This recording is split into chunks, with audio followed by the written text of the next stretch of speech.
Like clockwork, we are getting more news regarding the Persona 3 remake. Let's go over today's information. The chief director and producer have further clarified their words in a recent interview with Famitsu. I've linked the interview in the comments below. Nitsuyama has stated the following. I would like to clear things up so there are no misunderstandings. Persona 3 Reload is a project that was conceived as a remake of the original Persona 3 for the current platforms. Therefore, it does not include additional story scenario that was added in FES, the answer, or the female protagonist from Portable. However, this does not mean that elements from the main story in FES are not included in Reload at all. The remake has substantial volume. By including side stories mentioned earlier, the total number of voiced lines is the highest in the series history. The reason for the increase in voices are not just limited to side stories, but we'll be talking about that at a later date. What this means is that the features that were added into the main story from FES will still likely be present. This most importantly includes Aigis' social link and the Elizabeth dates. Based on comments from my last video, many were concerned that these features would be cut.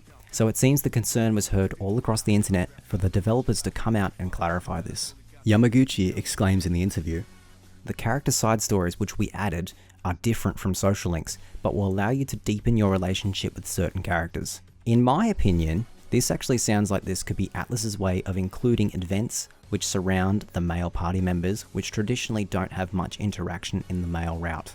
Furthermore, it does seem that IGN have provided more gameplay a little early, and this just seems to be gameplay of Makoto wandering around Gakukan High and Polonia Mall. Whether this gameplay was meant to be shown or not is a mystery, but it seems the footage has been taken down. But this does show that the game is in a pretty polished state.